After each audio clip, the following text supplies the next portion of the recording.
Hello world and welcome to this special episode for, I don't know, the 10,000 subscribers. I have this crazy idea and I sent a message to Jeff Barr and I have my audio up. And he said yes, that he will join me. So he's here today, the chief evangelist from AWS, one of the persons I've been following forever. So thank you so much for accepting this and being here tonight. So here you have Jeff Barr to the other side. Jeff Barr. Happy to be here. Wonderful to be here. Really appreciate the invite, and I think we're going to have a really fun chat today. Yes, I have some ideas on what we are going to talk today, but it can always change and people are open to ask any questions, so we can also incorporate that in our chat. So the first thing I'm always interested in hearing, and I would love that people hear a little bit, is your story on how you got into this role, because I think it's always so close to the history of AWS that I find it like that's super interesting. So maybe we can start from there. Sure. Okay. So this is a really long story that starts back when I was actually a teenager, believe it or not. So way back in the mid 1970s, before most of our audience was probably born, I was super lucky as a teenager. I got this fun job at one of the first computer stores in the world, which just happened to be here in Seattle in a neighborhood called Green Lake. So my job at the store was to open up all of the books and the magazines and the brochures that would show up and just basically take them out of the boxes, put them on the shelves. But I saw that and I saw all this really, and I already had a deep interest in technology from when I was younger. I already had a good understanding of digital electronics and I love to make things. So I saw all this neat technology in front of me, and I'd see a new magazine come in, and I'd read it really quickly before I'd put it up on the shelf. If a new interesting book came along, I would take it home with me on the bus and read it, and then bring it back the next morning. That sounds like a perfect job for a nerd like me when I was young. So I'd study all the new products, and I quickly got a good sense of the different offerings that we had, what the hardware was all about, what it could do. And this was really even before there was much of a software industry. So pretty much we would sell hardware, and it was up to people just to figure out machine language and make something interesting work. So very quickly, within the space of a couple months, I was the person that whenever some potential customer would walk into the store and say, what does this do, or how does this work, or does this thing work with this other thing? They'd say, there's that kid over there with the really messy long hair. Talk to him. He seems to know what's going on.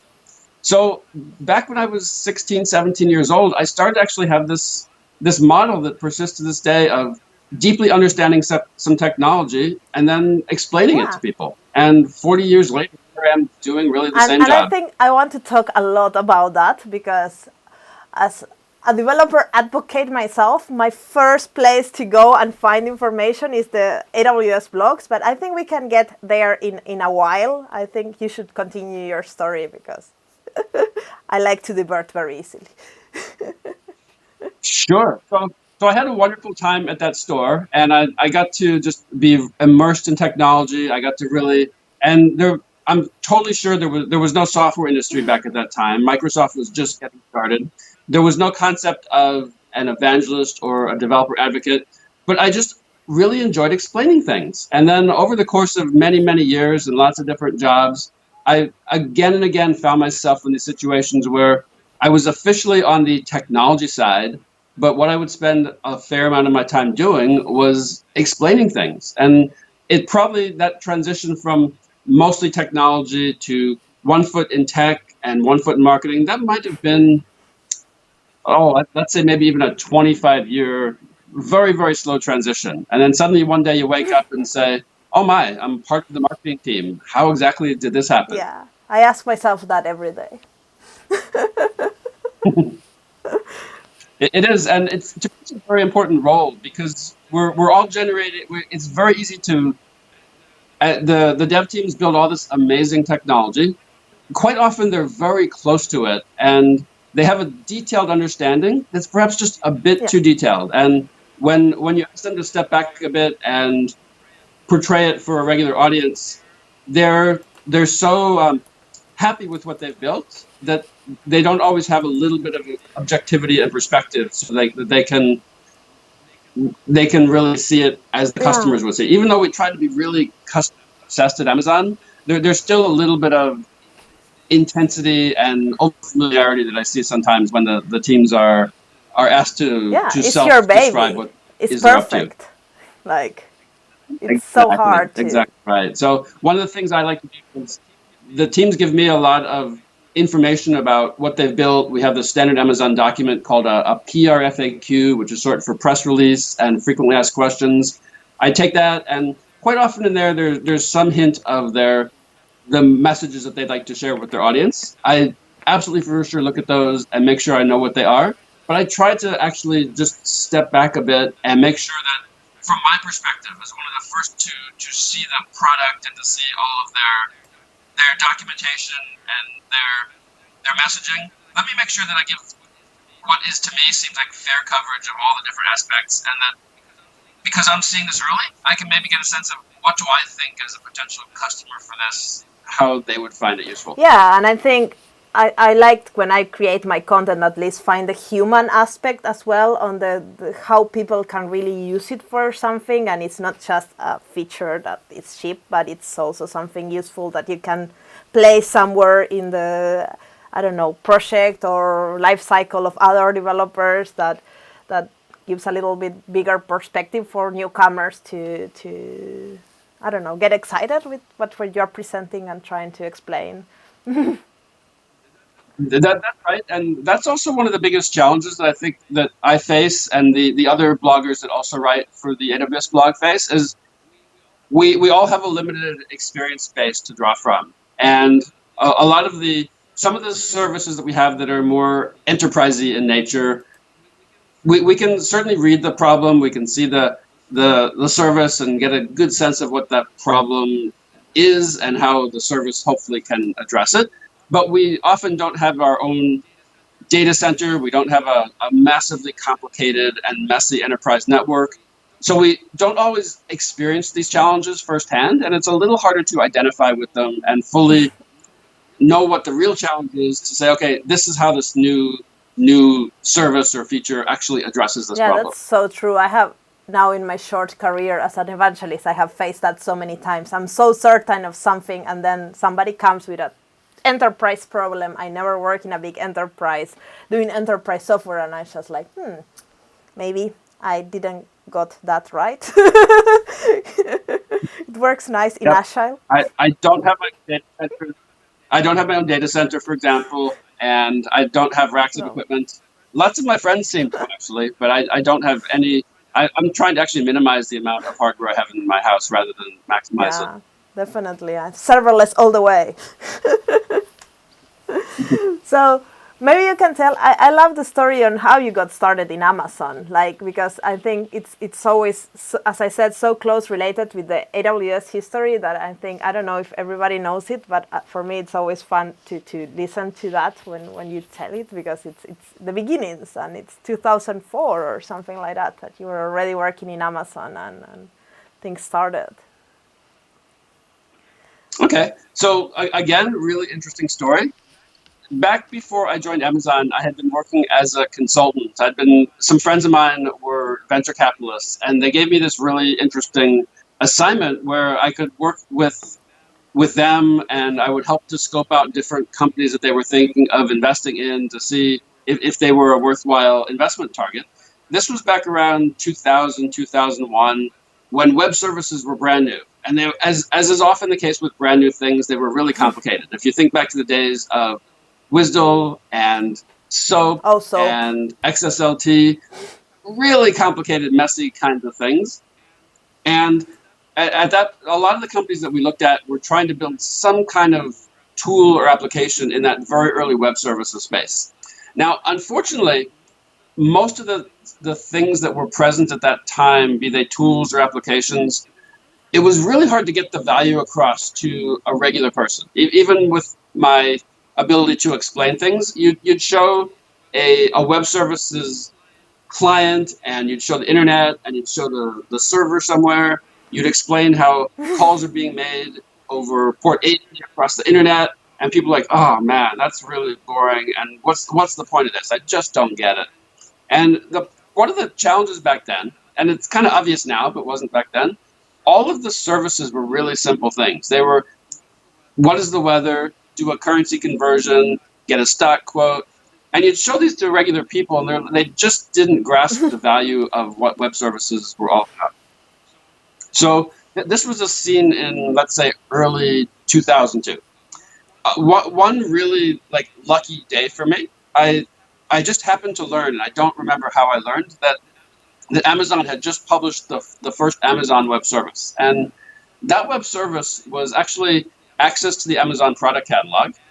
And I saw that, and I signed up for it right away. I downloaded the SDK. I read all the docs. I wrote some sample code, immediately sent some feedback to Amazon. And at that point, I already was an Amazon customer. You might be one of the few ones sending feedback.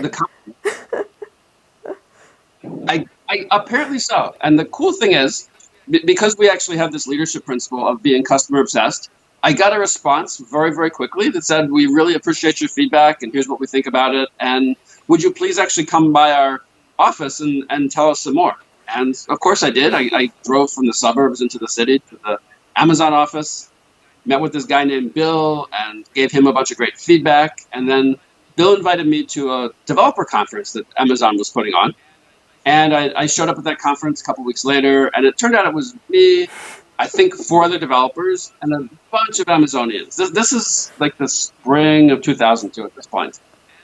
And at this point, they've just launched this first web service. It's this XML and SOAP access to the Amazon product catalog.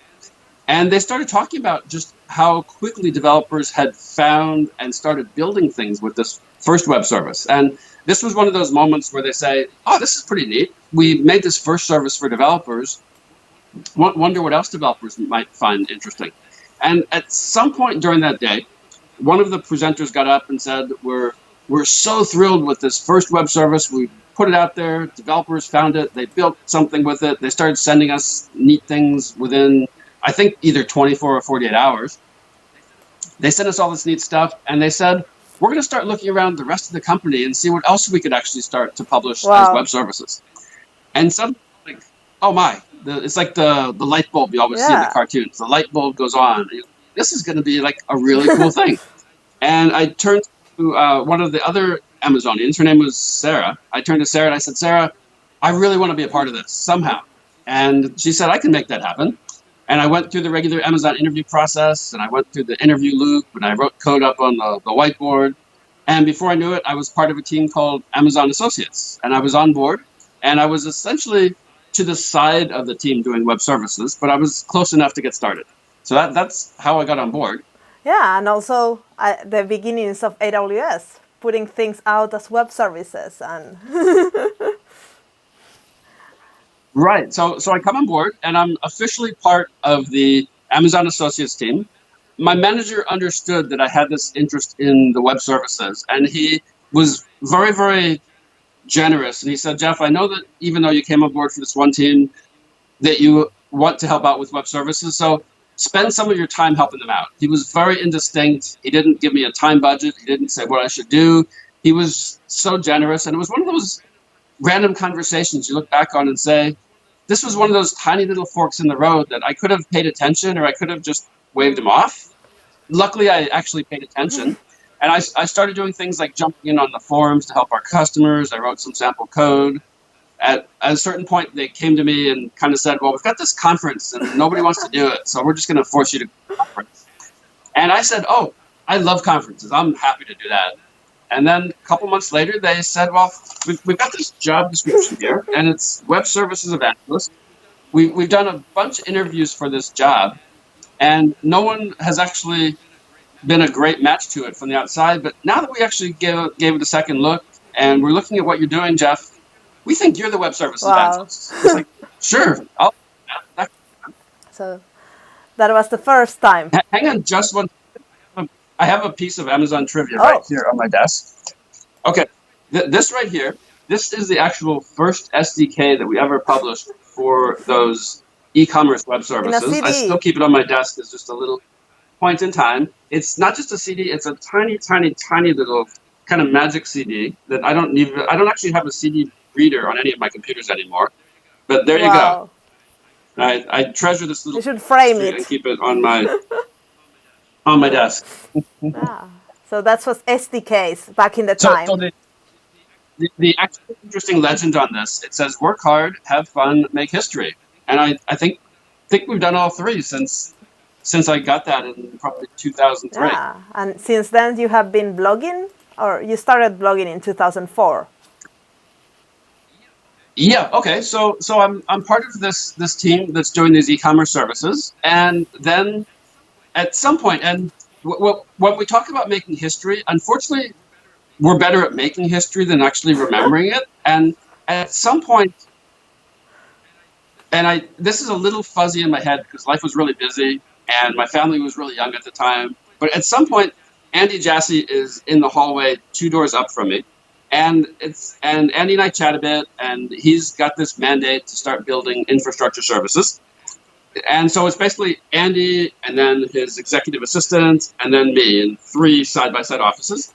And he starts writing this Amazon document called a narrative, where he's laying out the business that he would like to build. And Andy's brand new to the technology and to the business, but really, really quick learner. So Andy starts writing these narratives. He starts kind of posing questions to me of, do you think developers would like this? And what do you think about that? And I got to work very closely with Andy and to review his early narratives. We had some brainstorming sessions off-site where we all got together and said, what are the cool things we could think about building? And before I know it, I'm still evangelizing this e-commerce service, but I'm starting to see that we've got these great plans for compute and for storage and for networking and databases and messaging. I've been reading all these narratives, and the narrative might have been at version 40 or 50 at some point. And I can see that he's asking for a really good-sized budget for different dev teams. I'm still relatively new to Amazon at this point, but I didn't quite see anything that was marketing or developer relations. And I'm kind of thinking, it's just me at this point. I'm really busy traveling the whole world speaking. My scalability is kind of already at the top end. What am I going to do? And it was somewhat implicit that it was going to be up to me to help market these services as they were built. So I started thinking, well, how do I spread the word? And then I went to Andy and I said, well, we should have a blog. And through lots and lots of discussion, because at that point this would have been like mid-2004, blogs were mostly from people, and they were more about self-expression than about, these are from a company and these are about a particular technology. So it was very hard to get the idea across of what it is that I actually wanted to do. Yeah, technical blog. But nevertheless, I go ahead to do it. And I wrote the first post back in November of 2004. And about what? Writing content ever Do you since. Remember what was? The first post was simply a welcome post. The typical hello world. Here's the best blog, developer relations team, and we're going to talk about launches and customer stories and so forth. Do you? Somebody's asking. You've been doing this for over 20 years or something like that, almost. Or are you not bored of doing this? Amazon coming up on 18 years. So you don't crave to do something different or try something new and. Well, I've thought about that quite a bit, and the thing that I love about working at Amazon is, and you probably recognize this as well, we have great colleagues. I get to work with the smartest, most energized, most customer-obsessed people in the world, and this is not something anybody programmed me to say. This is just the way I sense every day. When I am working on a new launch, when I'm working with my marketing colleagues, when I'm just meeting any of our colleagues anywhere around the world, you just work with them for a bit and you say, these are the choice people that I'm so lucky and privileged to get an opportunity to work with. And you just say you wouldn't want to trade that for anything. Getting great people and getting to spread the word about amazing technology, it's hard to think of something that's more worthwhile and is a good match for my skills. Exactly the same. I think I don't remember 2 days in my 7 months at AWS being the same. I don't know. It's always so so much change. It's always day one, and I think that's so true. It's never routine, so it's very hard to get bored. You might get tired and you need holidays, but I don't think bored is like... No, no 2 days are alike, and if they do turn out to be alike, it's not the company's fault or the product's fault. It's your own fault for not continuing to progress and reinvent yourself. Exactly. So I would like to talk a little bit about evangelizing and personal branding and all these type of things that now at least we see quite a lot in social media, that people want to have their own personal brand. They need to stand up in interviews by having their own blogs or being a spokesperson, talking at conferences, and a lot of people are really trying to build up that kind of brand and talking at conferences, and a lot of people are really trying to build up that kind of brand and talking at conferences, and a lot of people are really trying to build up that kind of brand. Your brand well recognized and hopefully valuable. You don't go into doing evangelism to say, I want to make myself really popular. No. You do something great. You actually do your job, and you get the popularity and the attention as a positive side effect of doing that, first of all. Definitely. And I think also a lot of people think that by posting 1 or 2 blogs, that's enough. And I don't know, I believe that there is a lot of consistency and a lot of hard work. It's not just writing 1 blog every 2 years and then it's like, yes, that's my personal brand. No.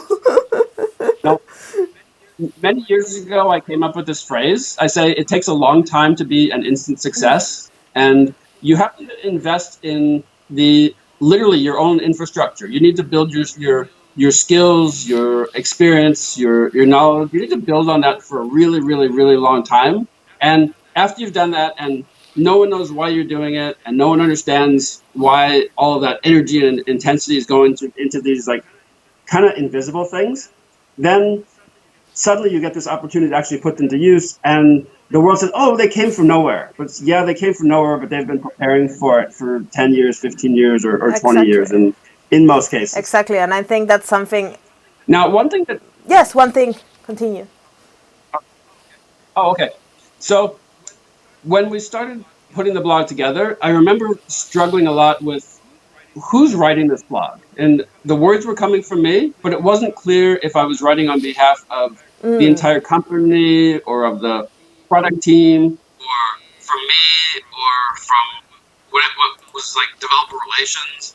And ultimately I decided it should actually come from me. It should be my words, my voice, my personal take on everything. And that seems to have worked for the audience. But to me, it also means, and this I think is as part of your personal brand, once you've put energy into building a brand that hopefully has some positive value and associations, every time you start to write something, you think, I got to get this exactly right, or it's going to mess up my brand. And so that is why one of the things that we insist on the blog team is we always get personal pre-launch access to the service. We love the fact that the teams tell us all kinds of amazing things about the service.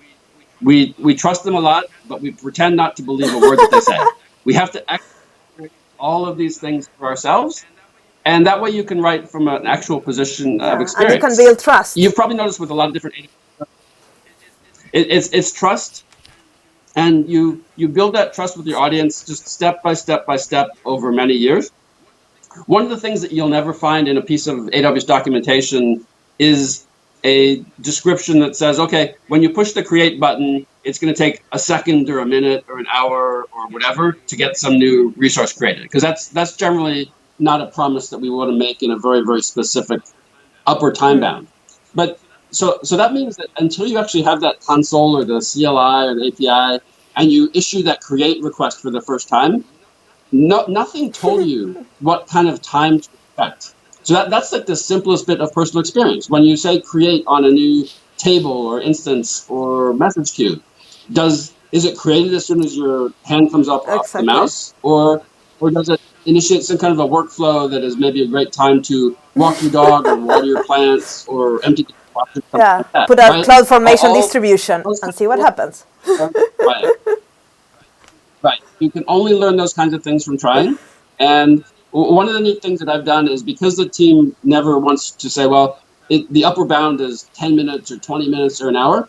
Instead, my trick is basically say, well, I hit the create button and then I walk the dog, or I hit the create button and lunch. And none of those things have a defined limit, but they're strongly suggestive of a reasonable amount of time to expect. And then, in addition to it not placing an absolute guarantee, it's a little, just a tiny personal glimpse of something else that you need to do as just part of daily life. Exactly. And do you imagine someone when you're writing your blogs, or you have some kind of audience in mind, or you already have so much practice that you don't need to imagine your audience? Because when I'm doing videos, I tend to imagine there is someone behind the camera.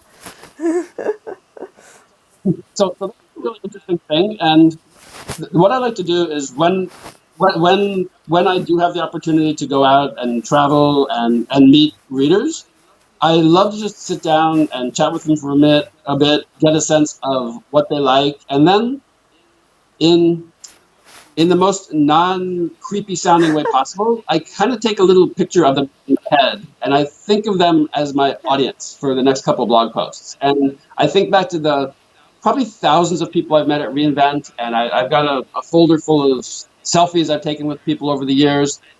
I don't go back and look at all those pictures, but it's a reminder of, there are real people out there. They want to learn something new. Maybe they respect what I've done. And I'm always thinking, I can't let those people down. They told me before that they like this. I've got to at least do as well as I did before in order to keep my reputation intact. That's for me. I love when people write to me and they, like, you can see the same person over and over again in all your videos, and then you feel like, I need to make content because that guy asked, and because he's there all the time. Exactly. And I just want to make the video that he asked me, because it's just, he's everywhere, and I just thinking on my audience, even if it's in a personal way, because, well, I'm a person, and even if we never met, I'm thinking of them. You know, one of the things that I've learned lately in the last couple of years, so my wife and I love to go out to different events. We love to go to sports and music and different kinds of arts and performances. And you go there, you sit in the audience, you applaud at the right times. But every one of these performers is really putting themselves out there. They're at the edge of their skill level, their comfort level. You can almost always track down these performers afterward, find their Facebook, find their Instagram, just give them a tiny bit of positive feedback and say, yeah, I saw you do that. That was awesome. We love that you did that. Especially right now, when a lot of performers are suddenly finding themselves online and saying, well, I used to go out live and now I have to somehow build up a following online.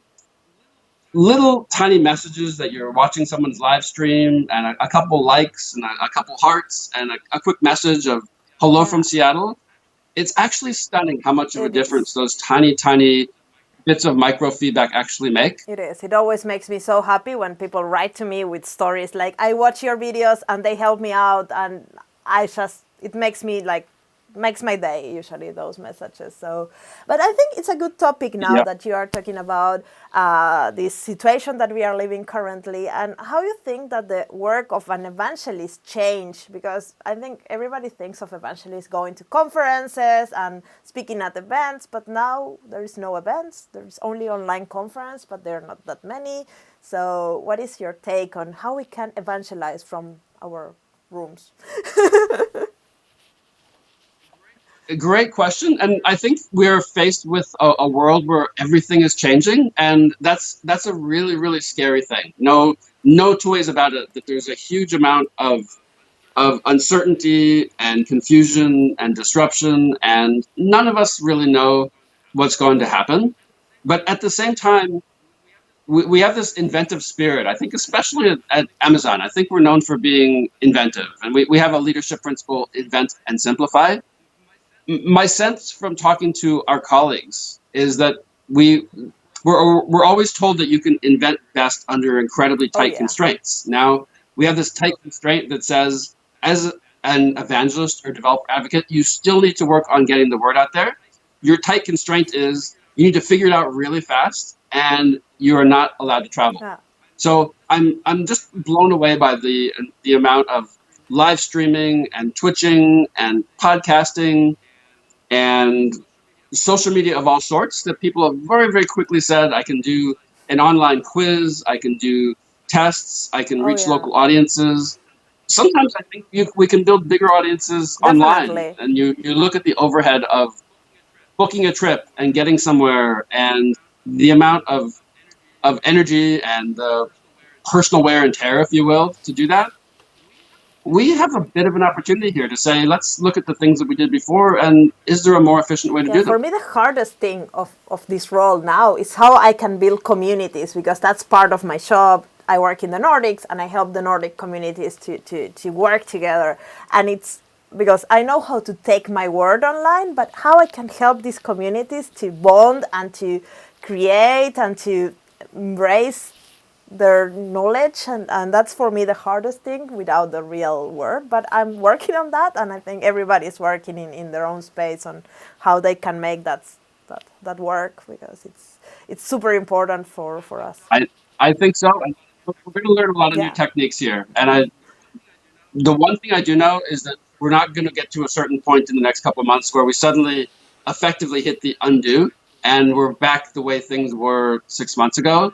We're going to say a lot of things have changed, and what is the new set of things that we can do that are work really well in this yeah, newly constrained environment, and what are we going to learn from it? So, with never discounting just how terrible things are for a lot of people now, I still see people that are creating new content and new live streams and building audiences, and the musicians I watch online regularly that I never would have thought that to track them down. exactly. I saw a person this morning. He had started last week live streaming with a 30-person live stream, and this morning he had a 3,000 Wow. person live stream. What is the over? Go get a concert venue to seat 3,000 people versus he was literally sitting in front of a curtain in his house, singing in front of a microphone for 3,000 people And and also, taking tips. That's the kind of cool investment I'd love to watch and and to I support. hope this stays in a way, the amount of content that is created online, because it's so much accessible for so many people that before didn't have the chance to access this conference, because I'm from South America, and for us there's no conference there almost. There's really limited amount of conferences, and people don't have much money to travel to other places. In general, it's very expensive. So now online everybody can come and see for a few bucks online conferences and get all these amazing speakers, and so I think the accessibility and the possibilities of sharing the knowledge farther and broader, I think it's something I hope it stays, and it opens the doors for breaking these paywalls in front of content so people can access it, and it's not a limitation for education that Yep. I don't like in general. I totally agree.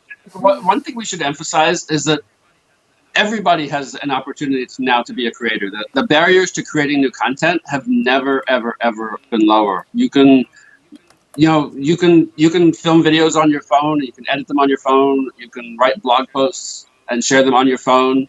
You can share them via social media. It doesn't matter what language you speak. It doesn't matter if you went to school or never went to school. If you know something interesting and you have the ability to create some worthwhile content around it, you now have the opportunity to do it, and you get distribution all over the world effectively at almost no cost Exactly. to you. So this is an invitation for anybody that is now. The thing about our field is you always need to be learning something new. You can't just say, well, I went to school and I learned a bunch of stuff and I'm just going to use that knowledge for the next 30 or 40 years. That just never worked, but especially in a field as live as ours, it doesn't work. So the reality I see is you have to spend your time learning, but if you spend that time learning, put a little bit of energy into documenting it. And that documentation, you might as well actually create it in a way that you can share with some other people. Learn something new, write a piece of sample code, write about your story, your experience using literally anything in the world whatsoever, and put it online And I and think share that's it. And super like, important, because the naive perspective that you have when you try something new for the first time, it's something that you will not get back. And everybody that will try that for the first time will have that also new perspective that you can, if you document it, you write it, and you share it.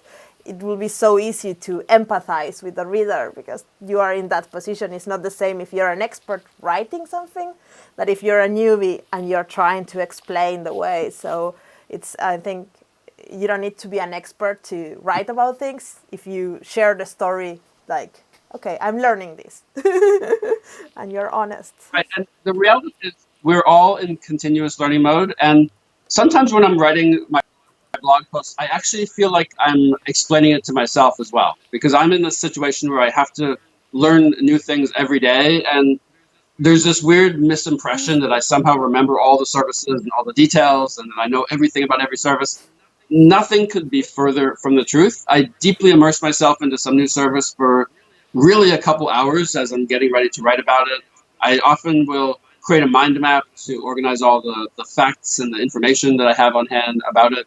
But there's no way I can actually even pretend to know all the details about all these different services. And if someone comes up and says, "Oh, you must have like the biggest brain in the world, you know all these things about all these services," not even close to You true. cannot Not take even all the close. certifications in one day and pass them all.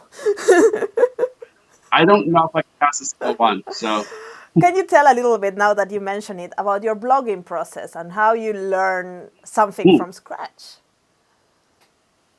okay. So it's taken me a long, long time to be, I think, a reasonably good writer. And writing is one of the, I think, a very, very unappreciated and very, very difficult skill. So over a long, long time, again, going back to, I think, when I was a teenager and people actually gave me some criticism about how bad my writing was, I just always found that by simply practicing a bunch is the way you're going to get better, and to also look at the ways other people use words and punctuation to get their point across. So the way my blogging process works is mechanically behind the scenes. When any new service team is getting ready to launch a new service or a big feature, we have a ticketing system, it happens to be called SIM. They create a SIM ticket, and in that SIM ticket, they tell us what they're launching. They attach that document called the PR FAQ that I mentioned a little bit earlier. They tell us who the list of reviewers are going to be, and they tell us where we can actually access the service before it has been launched. Between all of myself and other bloggers on the team, we all look at the upcoming blog posts and we negotiate and discuss between ourselves based on our interests and our schedule which things we'd like to cover. And at a certain point, it's whatever's next. I say, okay, now I'm going to work on whatever. I don't want to talk about a thing I haven't launched yet, so I'm going to work on the next thing. Open up the ticket. I find that PRFAQ, and I open up I use an open source tool that's called FreeMind, and FreeMind is my mind mapping tool of choice. I love the fact that I can have the PRFAQ on half of my screen and my mind map on the other half. And as I'm reading through the PRFAQ, I can just quickly alt-tab over to the mind map. I can add in all the details, and I can quickly just reorient and reshape the mind map to have all the information in the structure that makes sense to me.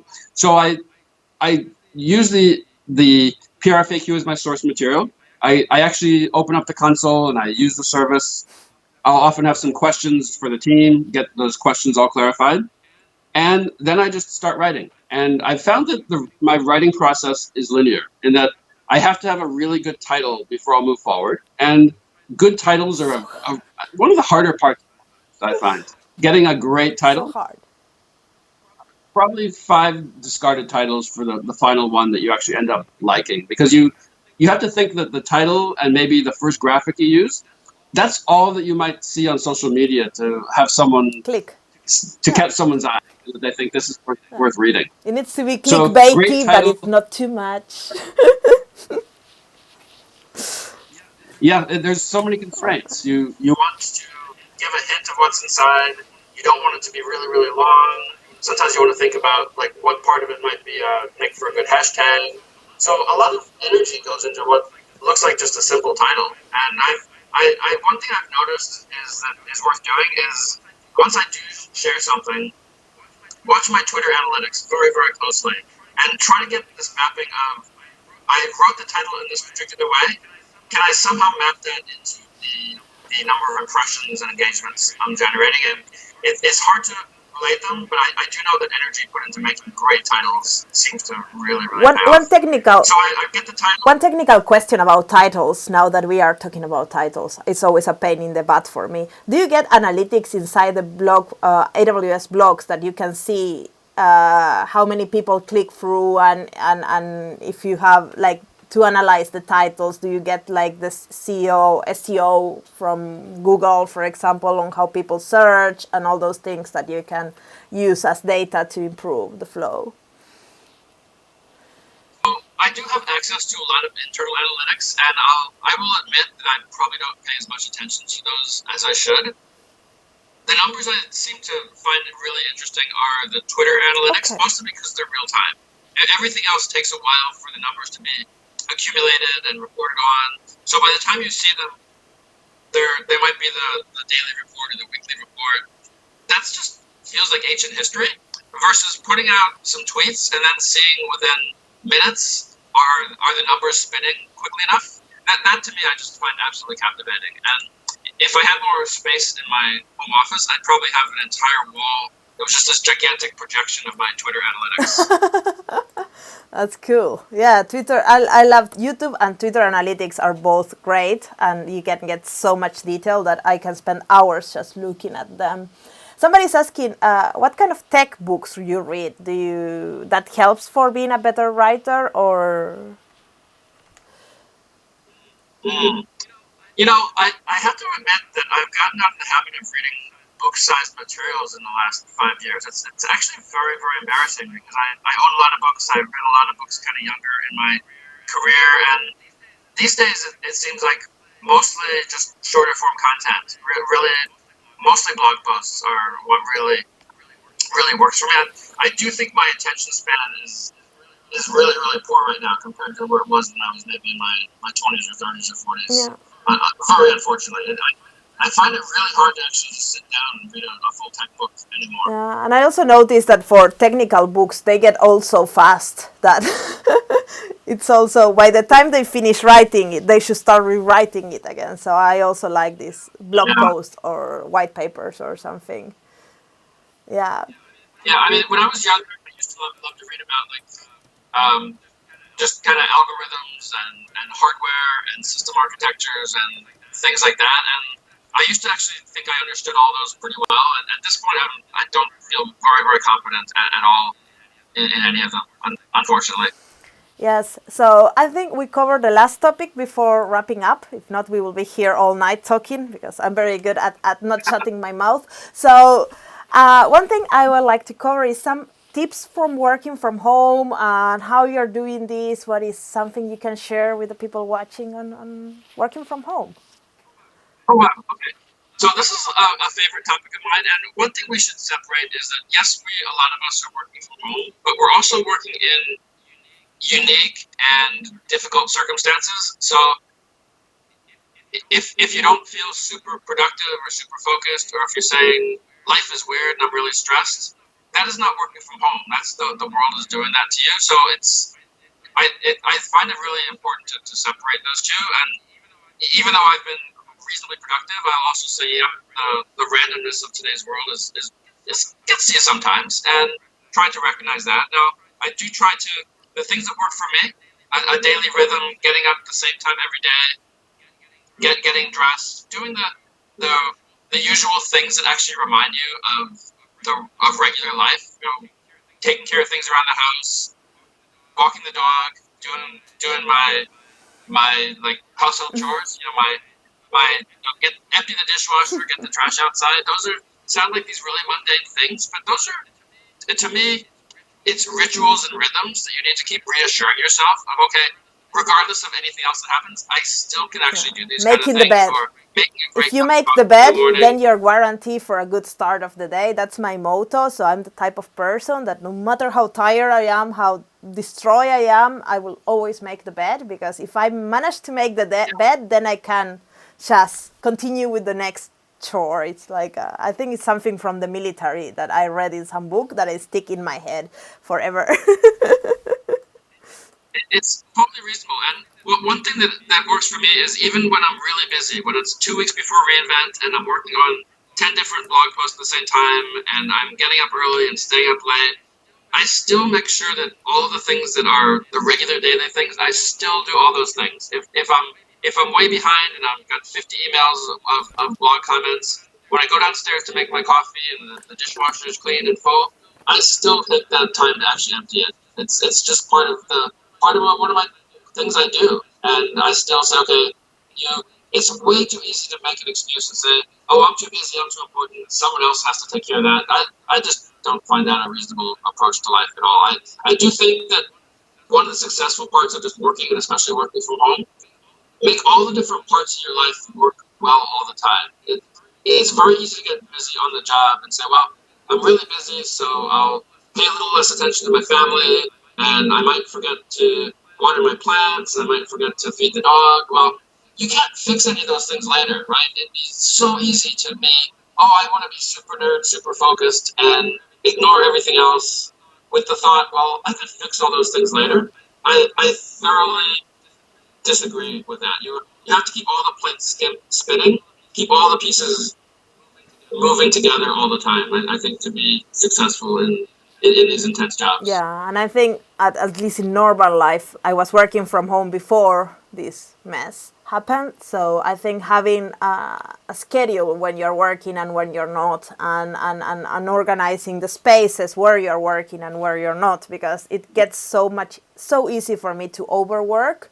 And for some people, it happens the opposite, that they don't do enough work when they are working from home because they are doing the laundry, they are taking the dog out, that they are doing all these home chores, and then they realize that they have not got any work done.